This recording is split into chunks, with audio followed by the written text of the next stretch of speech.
হেমন্তে এই ঝমঝমানো, শীত কি তবে বর্ষাতির? যার তাকানোয় আটকে ঋতু, নাক ছাবিতে সময় স্থির। শ্রীজাত বন্দ্যোপাধ্যায়ের পূর্বাভাস কবিতা দিয়েই আজকের ভিডিওটা শুরু করছি। নমস্কার and warm welcome to all, এবং বিলেটেড শুভ বিজয়া। আজকের ভিডিওতে এমন একটা জবরদস্ত বিষয় নিয়ে আলোচনা করব যা প্রতিটি ফ্যামিলি মেম্বারের জেনে রাখা দরকার। আমরা সবাই পরিবারে থাকি, কাজে আমাদের প্রত্যেকেরই জেনে রাখা দরকার।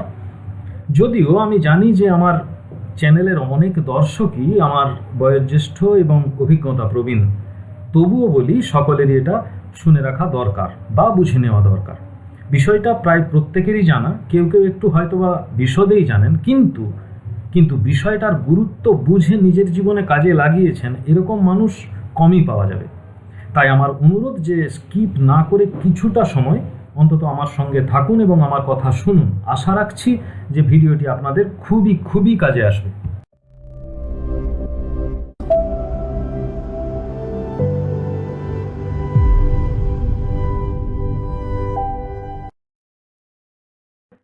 নিশ্চয়ই গেস করতে পারছেন কেন আমি বললাম যে ভিডিওটা প্রত্যেকেরই দেখা দরকার। কি পারলেন না তো?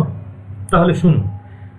দেখুন, প্রতিটি ফ্যামিলিতেই বয়স্ক মানুষ যে থাকবেন এমন কিন্তু কোনো কথা নেই, কিন্তু কথাটা এটাই যে সবাইকেই একদিন বৃদ্ধ হতে হবে। ষাটোর্ধ্ব মানুষ যদি চাকরিজীবী হয়ে রিটায়ার করেন, তাহলে তিনি একটু নিশ্চিন্ত অনুদ্বিগ্ন জীবন কাটাতে চাইতেই পারেন। তখন তার ক্যাশ ফ্লো হতে পারে পেনশন। আর সরকারি রিটায়ার না হয়ে তিনি যদি প্রাইভেট ফার্মে কাজ করেন, যে কোনো প্রাইভেট কোম্পানিতে যদি কাজ করে থাকেন, তাহলে তার পেনশন কোথায়? বেশিরভাগ ক্ষেত্রেই পেনশন নেই। তখন ক্যাশ ফ্লো কোথার থেকে আসবে? আবার ধরুন তিনি চাকরিজীবী যদি না হন, ব্যবসা করেন বা অন্য কিছু করে থাকেন, ফার্মার্স হন, তাহলে আমাদের চারপাশের ফ্যামিলিগুলোতে এই সমস্যা আছেই। এমনকি আমার এজ গ্রুপের মানুষদেরও 60 পেরোলে এই সমস্যায় পড়তে হতেই পারে। উপায় কি এটার থেকে বেরিয়ে আসা? Provident fund, PPF, mutual fund, এইগুলো তো। দেখুন, প্রভিডেন্ট ফান্ড কিভাবে কোথায় ডিপোজিট করবেন? প্রভিডেন্ট ফান্ড তো আপনি পেলেন, কিভাবে কোথায় সেই টাকাটাকে ডিপোজিট করবেন? যে গ্র্যাচুইটি পাবেন সেটা কিভাবে খাটাবেন? টাকাটা আসবে কোত্থেকে? মিউচুয়াল ফান্ড কত বছর পর ভালো রিটার্ন দেবে? 60-এর পরে মিউচুয়াল ফান্ড, আপনি টাকা জমাবেন তারপরে রিটার্ন খুঁজবেন, তাই তো? তো ততদিন থাকবে তো বেঁচে? তাছাড়া ক্যাশ ফ্লোয়ের রেগুলার সোর্স যদি না থাকে, তাহলে পিপিএফ খুলে, মিউচুয়াল ফান্ড খুলে, আরডি করে আপনি কি কিছু করতে পারবেন? ওগুলো তো লায়াবিলিটি হয়ে যাবে। অ্যাসেট কোথায়? ক্যাশ ফ্লোটা আসবে কোথা থেকে লাইফটা চালানোর জন্য? তো এই যে সমস্যা, এই সমস্যাটা কিন্তু প্রত্যেকের হতে পারে, এবং বেশ কিছুজন এই সমস্যায় পড়ছেনই যারা প্ল্যানিং করেননি। তো 60-এর পরে রেগুলার কিছু টাকা লাগে কিসের জন্য? মেডিকেশনের জন্য আর হেলদি খাবারের জন্য। আর ওল্ড এজে সমাজ বা পরিবারের জন্য আর্থিকভাবে কিছু করার কোনো দায় বিশেষ থাকে না। সকলের বলছি না, কিন্তু যাদের থাকে তাদের সত্যি খুব দুর্ভাগ্যজনক অবস্থা, থাকা উচিত নয়। আর দেখুন, সারা জীবন low risk fixed deposit, LIC আর হার্ড ওয়ার্কিংয়ের উপর ভরসা করে জীবন কাটিয়ে এসে কেউই প্রায় শেয়ার ট্রেডিংয়ে অংশ নিতে চান না। অন্তত চাওয়াটার মতো খুব কমজন মানুষই থাকেন যে যারা স্বেচ্ছায় এটা করতে চাইবেন। তাই এই ক্ষেত্রে স্মল স্কেল সেভিংস এনাদের জন্য খুবই উপকারী। তো এখন দেখে নিই যে পোস্ট অফিসে স্মল স্কেল সেভিংসগুলো কেন জনপ্রিয় হয়েছে। চলুন একটু দেখে নিই যে হোয়াই স্মল স্কেল সেভিংস বা small savings schemes popular in West Bengal. দেখুন, স্লাইডে আমি মোটামুটি লিখে দিয়েছি, তবু আমি বলে দিচ্ছি একটু যে পশ্চিমবঙ্গের প্রত্যন্ত অঞ্চলে পোস্ট অফিসের একটা এক্সেলেন্ট নেটওয়ার্ক ছড়িয়ে আছে। এই নেটওয়ার্ক পরিচালনা আর সম্পাদনা করছে খোদ ভারত সরকার। পোস্ট অফিসে সেভিংস করলে মার্কেট রিস্ক কত না, 0, এবং রিটার্ন মোটামুটি একটা ভালো মতো অ্যাট্রাকটিভ সাধারণ মানুষদের ক্ষেত্রে। পাসবুক বা সার্টিফিকেট যাই দেওয়া হোক না কেন, ক্যাশ সার্টিফিকেট, পাসবুক যাই দেওয়া হোক, এক পোস্ট অফিস থেকে অন্যটাতে সহজেই ট্রান্সফার করে নিতে পারবেন। এছাড়া ডুপ্লিকেট, আপনি একটা থানায় মিনিমাম একটা মিসিং ডায়েরি করে ডুপ্লিকেটের জন্য অ্যাপ্লাই করলে সেটা আপনি ডুপ্লিকেট পেয়ে যেতে পারেন। নমিনেশন ফেসিলিটি আছে, ইনকাম ট্যাক্স ডিডাকশন আছে যদি সিনিয়র সিটিজেন হয় তাদের জন্য। এছাড়া বেশিরভাগ স্কিমেতেই এজেন্টরা অপারেট করে থাকেন বেশিরভাগ স্কিমেতে। মানে এজেন্ট অ্যাভেলেবিলিটিটা একটা ভালো অপশন। কিন্তু এই যে এজেন্টদের কথা বললাম, এই এজেন্টরা কিন্তু গভর্নমেন্ট অ্যাপয়েন্টেড এজেন্ট। এই গভর্নমেন্ট অ্যাপয়েন্টেড এজেন্টরা কি কি করে জানেন? এরা বিনিয়োগকারীর অফিস থেকে বা বাড়ির থেকে টাকা সংগ্রহ করে নির্দিষ্ট স্কিমে জমা করে দেন, আবার সার্টিফিকেট বা পাসবুকগুলোকে পোস্ট অফিস থেকে নিয়ে ইনভেস্টরের কাছে পৌঁছে দেন দায়িত্ব নিয়ে। তো যারা এই গভর্নমেন্ট অ্যাপয়েন্টেড এজেন্টদের মাধ্যমে অপারেট করান, তাদেরকে আমি ভিডিওটা শুরু করার আগে একটা বিষয়ে সচেতন করে দিতে চাই। চলুন দেখে নিই যে কী কী বিষয়ে সচেতন থাকা উচিত। আরডি স্কিমে মান্থলি ডিপোজিট করবার জন্য, যদি আরডি স্কিমে মান্থলি ডিপোজিট করবার জন্য গভর্নমেন্ট অ্যাপয়েন্টেড এজেন্টদের সাহায্য নিয়ে থাকেন, তাহলে এমপিকেবিওয়াই এজেন্ট, ওনারা হবেন এমপিকেবিওয়াই এজেন্ট।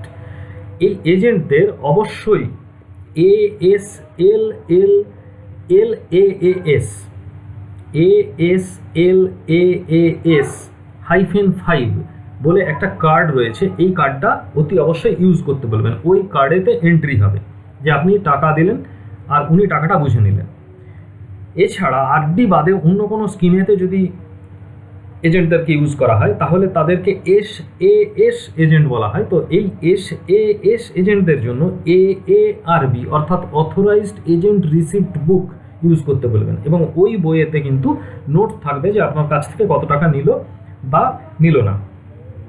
পাসবুক বা ক্যাশ সার্টিফিকেট সবসময় কিন্তু নিজের কাছে রাখবেন, এবং যখন উইথড্র করবেন তখন পোস্ট অফিসে যাবেন প্রপার ডকুমেন্ট সহ নিজে। আর যদি নিজে না যেতে পারেন তাহলে ডিউলি অথরাইজড করে কোনো দায়িত্বশীল মানুষকে পাঠাবেন। তো চলুন এবার দেখে নিই পোস্ট অফিসে কোন কোন সেভিংস স্কিম আছে, সেই সম্পর্কে একটু আমরা দেখে নিই। Available small savings scheme in post office: monthly income scheme MIS, recurring deposit scheme RD, savings bank account SB, senior citizen savings scheme SCS, time deposit বা টার্ম ডিপোজিট স্কিম FD যেটাকে আমরা বলি, পাবলিক প্রভিডেন্ট ফান্ড PPF, কিষাণ বিকাশ পত্র KVP এবং national savings certificate NSC।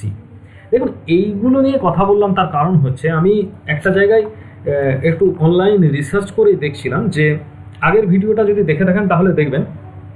তো যারা দেখেননি তাদের জন্য আমি এক লাইন একটু বলে দিই যে 2000 সাল থেকে প্রায় 2 দশক ধরে বাঙালিরা না স্মল সেভিংস বা ক্ষুদ্র সঞ্চয় প্রকল্পে ভারতের মধ্যে টপ পজিশন দখল করে বসে আছে।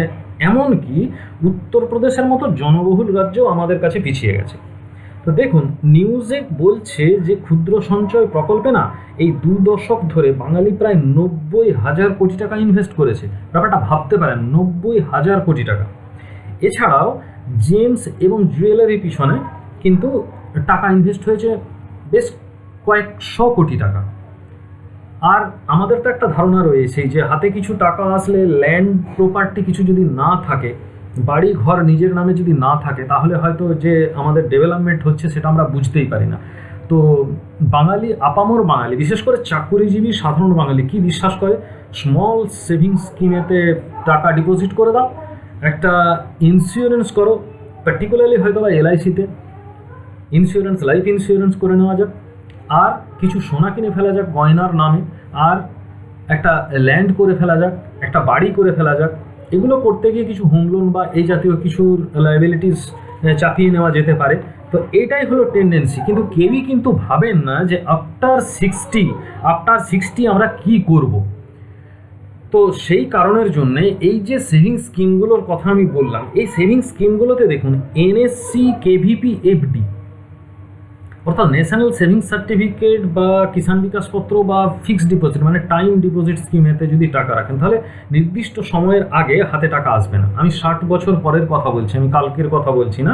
যারা 60-তে পৌঁছে গেছেন, মানে এই চিন্তাভাবনাগুলো কমসে কম 45 থেকে 50 বছর বয়সের মধ্যে নিয়ে নেওয়া উচিত। NSC, KVP, FDতে টাকা রাখলে তার একটা লক ইন পিরিয়ড থাকে। 60-এর পরেতে যদি আপনি গ্র্যাচুইটির টাকা ওইখানে ঢুকিয়ে রাখেন বা প্রভিডেন্ট ফান্ডের টাকা ওখানে ঢুকিয়ে রাখেন, বা যা কিছু রোজগার করেছেন তার সেভিংসের মোটা টাকা যদি NSC, KVP, FDতে রেখে দেন, তাহলে তার লক ইন পিরিয়ড থাকবে, তার মধ্যে আপনি তুলতে পারবেন না। যদি তুলেন তাহলে লসই হবে। যদি PPF করেন, তো যাদের বয়স 45 তাদের জন্য খুব ভালো, কিন্তু 60-এর পরে যদি আপনি PPF-এ টাকা জমাতে থাকেন, তাহলে PPF-এ আপনি কীভাবে জমা করবেন? সেই জমা করবার জন্য যে ক্যাশ ফ্লোটা দরকার তার জন্যও তো আপনাকে একটা সোর্স অফ ইনকাম রাখতে হবে, সেগুলো খুব চাপের ব্যাপার। তাই পিপিএফও খুব একটা যে বিশাল উপকারী তা কিন্তু না। আর তাছাড়া পিপিএফের একটা লক ইন পিরিয়ড থাকে 15 বছর। তো 15 বছর পর মানে 75 পার করে দেওয়ার পর যখন আপনি রিটার্ন পাবেন তার আগেই হয়তো আপনার দরকার ফুরিয়ে যাবে সমস্ত কিছু। তো রেগুলার মান্থলি ক্যাশ ফ্লো যদি না থাকে তাহলে আরডি করাটাও ঠিক না। যদি কোনো ছোটোখাটো বিজনেস থাকে বা আপনি প্রাইভেট টিউশন করেন বা এরকম কোনো কাজের সঙ্গে যুক্ত, আপনি আপনার কোনো প্রতিভাকে সেল করতে পারেন, তো এই রেসপেক্টে যদি আপনার কিছু ক্যাশ ফ্লো থাকে তাহলে আরডি ঠিক আছে। না হলে আরডি তো একটা ম্যাক্সিমাম অ্যামাউন্টের চেয়ে বেশি করা যায় না। ইনকাম ট্যাক্স ডিডাকশন যদি লাগে তাহলে সিনিয়র সিটিজেন সেভিংস স্কিমে কিছু টাকা রাখতে পারেন। যখন খুশি যতটা খুশি টাকা ব্যবহার করার জন্য উপযুক্ত স্কিম হচ্ছে এসবি মানে সেভিংস ব্যাংক অ্যাকাউন্ট, কিন্তু তার আবার ইন্টারেস্ট কম। তো মাসে মাসে ইন্টারেস্ট পাওয়া যায় পেনশনের মতো, শুধুমাত্র মান্থলি ইনকাম স্কিম যেটা MIS। তো এই মান্থলি ইনকাম স্কিম থেকে কিন্তু যে পেনশনের মতো মাসে মাসে একটা টাকা আপনারা পেতে পারেন। তো এটা আমরা অনেকেই জানি এই ব্যাপারটা, কিন্তু যেহেতু খুব একটা বিশাল পরিমাণ লাভজনক নয় তো এটা নিয়ে আমরা কেউই মাথা ঘামাই না, খানিকটা শুনে নিয়ে হয়তো বা অ্যাভয়েড করে যায়। তো আজকে কিন্তু এটাও জেনে রাখা দরকার যে একটা স্বাভাবিক পেনশন ফ্লো যদি রাখতে হয় আমাদেরকে, তাহলে এই MIS স্কিমটা সম্পর্কেও পোস্ট অফিসের, কারণ পোস্ট অফিসের মতো রিলায়েবিলিটি আর অন্য কোনো ব্যাংক বা অন্য কোনো প্রতিষ্ঠান দিতে পারবে না, রিস্ক ফ্রি এটা দিতে পারবে না। তো পোস্ট অফিসের মান্থলি ইনকাম স্কিমের সম্পর্কে জেনে রাখাটা একটু দরকার অন্য সমস্ত ভিডিও বাদ দিয়ে। তাই মনে হলো যে বয়স্ক মানুষদের জন্য কমসে কম, এবং যাদের বাড়িতে বয়স্ক মানুষ রয়েছে তাদের ফিউচারটাকে একদম নিশ্চিন্ত করবার জন্য এই স্কিমটা সম্বন্ধে একটু ডিটেলসে জানিয়ে দেওয়া উচিত বলে আমার মনে হলো। তো চলুন দেখে নিই যে এখানের ইন্টারেস্ট বা অন্যান্য বিষয়রাশিগুলো কী রয়েছে সেই সম্পর্কে। সঙ্গে থাকুন, বলছি। পোস্ট অফিস MIS এর অ্যানুয়াল ইন্টারেস্ট রেট 6.6%। তো যে কোনো ভারতীয় 18 বছর বয়স থেকে এই অ্যাকাউন্ট খুলতে পারেন। এছাড়া তিনি 10 বছরের শিশুর পক্ষে, কোনো শিশুর বয়স 10 বছর পার হলে মানে শিশু 10 বছরে পা দিয়েছে তার পক্ষে অবশ্যই গার্জেন হিসাবে MIS খুলতে পারবেন। এবং শিশুর যখন 18 বছর বয়স হবে তখন সে সাবালক হয়ে যাবে, তখন সে অ্যাপ্লাই করবে তার নিজের নামে ওটা কনভার্সন করার জন্য, তখন অ্যাকাউন্টটা তার নামে কনভার্ট হয়ে যাবে। তখন এইভাবে MIS স্কিম কিন্তু করা যেতে পারে। একজনের নামে একাধিক পোস্ট অফিসে বা একই পোস্ট অফিসে একাধিক MIS স্কিম থাকতে পারে, কিন্তু এটা মাথায় রাখতে হবে যে জমা করা টাকার ম্যাক্সিমাম লিমিট 4.5 লাখ। 4.5 লাখের থেকে বেশি টাকা কিন্তু জমা করা যাবে না। আরেকটা বিষয় খেয়াল রাখতে হবে যে অনাবাসী ভারতীয় বা বিদেশি নাগরিক MIS খুলতে পারবে না পোস্ট অফিসে। আবার 5 বছর পরে এই MIS স্কিমটা কিন্তু রিনিউ করতে হবে। একটু ডিটেলে আমরা দেখে নিই যে মনে করুন যে 4.5 লাখ টাকা আপনি মান্থলি ইনভেস্টমেন্ট স্কিমেতে 5 বছরের জন্য রেখেছেন। আমি বললাম লক ইন পিরিয়ড 5 ইয়ার্স, তাই 5 বছরের জন্য 4.5 লাখ টাকা আপনি রেখেছেন, ওটাই লিমিট। আর ইন্টারেস্ট রেট 6.6% পার অ্যানাম। তাহলে মান্থলি ইনকাম কত হবে মোটামুটি হিসেব করে দেখা যাচ্ছে যে 2475 টাকা প্রতি মাসে আপনার ইনকাম হবে ইন্টারেস্ট হিসাবে। পোস্ট ম্যাচুরিটিতে আপনি কি পাবেন? পুরো 4.5 লাখ আপনি উইথড্র করে নিতে পারবেন। হয় পোস্ট অফিস থেকে আপনি উইথড্র করে নেবেন, অথবা ইলেকট্রনিক যে ক্লিয়ারেন্স সার্ভিস রয়েছে সেটার মাধ্যমে তুলে নিতে পারেন, অথবা আপনার যদি মনে হয় যে 5 বছর পর স্কিমটা বেশ ভালোই আপনার ফরেতে কাজ করছে তো আপনি রিনিউ করে নিতে পারেন। এই হলো গিয়ে ব্যাপার যে post office offers POMIS, post office monthly income scheme among a host of banking products and services under the purview of finance ministry.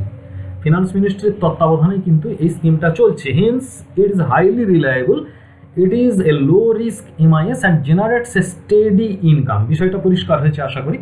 তো ইউ ক্যান ইনভেস্ট, কতটা ইনভেস্ট করতে পারেন? Individually up to 4.5 lakh individually একজনের নামে, অথবা 9 lakh jointly. যদি স্বামী স্ত্রী দুজনের নামে খুলেন তাহলে 9 লাখ টাকা জয়েন্টলি ইনভেস্ট করতে পারেন। And the investment period is 5 years. Capital protection is it's primary objective. একদম পরিষ্কার করে বলে দিয়েছে আপনার যে 9 লাখ টাকা জমা থাকছে বা 4.5 লাখ টাকা জমা থাকছে তার থেকে 1 টাকাও কমবে না। For the quarter ending September 2021 interest rate 6.6% per Anam declare হয়েছে। আগে হয়তো বেশি ছিল, আমি একদম 30 সেপ্টেম্বর 2021-এর যে কোয়ার্টার, এই কোয়ার্টারেতে যে রেটটা ডিক্লেয়ার করা হয়েছে সেটা 6.6 পার অ্যানাম, এটা জানিয়ে দিলাম। তো যদি কেউ বা কাদেরও যদি পিওএমআইএস স্কিমেতে অ্যাকাউন্ট খুলতে হয়, তারা কি কি প্রোটেকশন পেতে পারেন সেটা একটু দেখে নিন। ক্যাপিটাল প্রোটেকশন পাবেন, your money is safe until maturity as this is a government backed scheme. Tenure কতদিন থাকবে? 5 ইয়ার্স, বলেই দিলাম। 5 ইয়ার্স পর আপনি উইথড্র করতে পারেন অথবা রিইনভেস্ট করতে পারেন।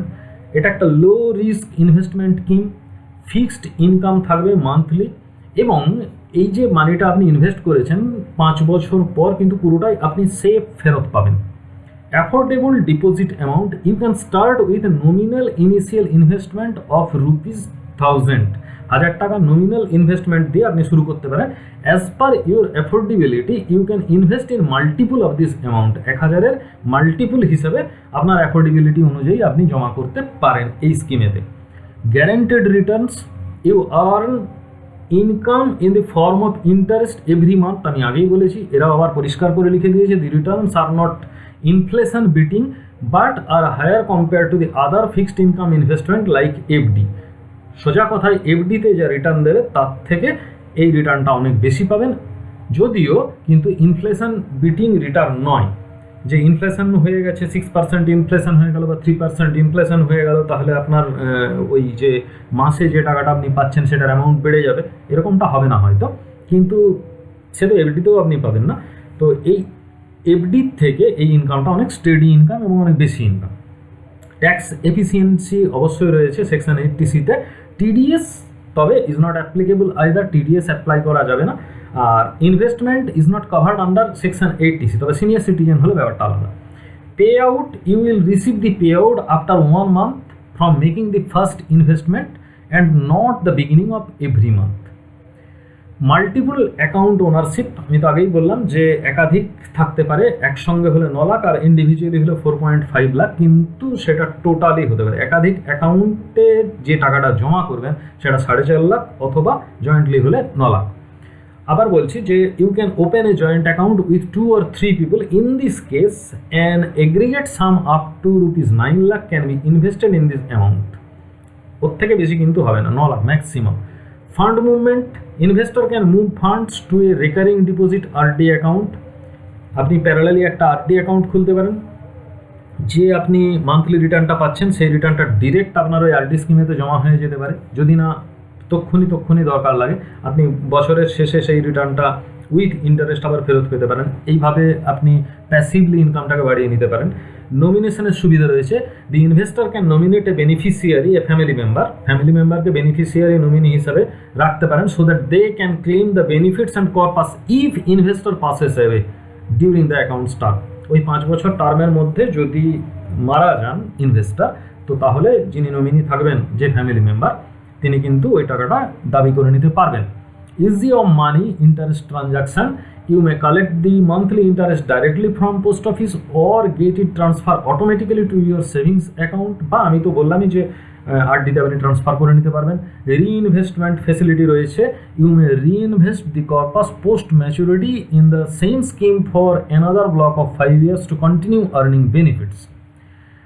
তো এখন যদি খুলতেই হয় এই পিওএমআইএস অ্যাকাউন্টটা কীভাবে খুলবেন, অর্থাৎ পোস্ট অফিসে কীভাবে আপনি খুলবেন, খুবই সোজা। যে আপনি যতটা ভাবছেন এটা টিডিএস হ্যাজার্ডাস, পোস্ট অফিস মানে লম্বা লাইন, পোস্ট অফিস মানে একটা বিশাল বড় পেপার ওয়ার্কস, স্টেপ বাই স্টেপের অনেক ঝামেলা। তো এগুলোকে না ভেবে এত সব কিছু একটু জেনে নিয়ে স্টেপ বাই স্টেপ এগিয়ে চলুন, প্রসিডিওরটা ফলো আপ করুন, কাগজে লিখে ফেলুন, যেগুলো রয়েছে এই স্লাইডে অ্যাটলিস্ট যেটা দেখতে পাচ্ছেন সেগুলো লিখে ফেলে সেই অনুযায়ী কাজ করুন।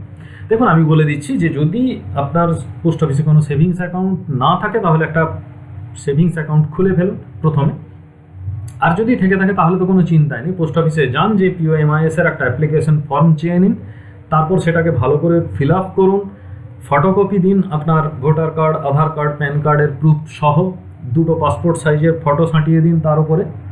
এরপরে অরিজিনাল সহ নিয়ে একদম পোস্টমাস্টারের কাছে গিয়ে হাজির হয়ে যান। Get the signatures of your witness or nominees, signature নেবেন, উইটনেস যে থাকবে, কোনো এজেন্ট থাকলে এজেন্ট বা ওইখানে চেনা জানা বহু লোককে পেয়ে যাবেন, তাদের কাছ থেকে উইটনেসের একটা সিগনেচার করিয়ে নেবেন যারা অ্যাকাউন্ট হোল্ডার ওখানে। তো make the initial deposit via cash or cheque, অন্য কোনো ব্যাংকের চেক অথবা ক্যাশেতে প্রথম ডিপোজিটটা করুন। In the case of a post dated cheque, date on the cheque will be the account opening date. এটা নিয়ে মাথা ঘামানোর কোনো ব্যাপার নেই, তো পোস্টমাস্টার আপনাকে গাইড করে দেবে যে কোন চেকটা নেবে যদি চেক ইস্যু আপনি করেন। তারপর বললাম যে এত কিছু করার দরকারই নেই, আপনি 1000 টাকা দিয়ে শুরু করবেন, তারপরে পরের মাসে ওটা বাড়িয়ে নেবেন, এই হলো ফান্ডা। তো বা পরের মাস শুরু হওয়ার আগেও আপনি জমা করে দিতে পারেন। Once the processing is done, the executive at post office will provide you the details of your newly opened account.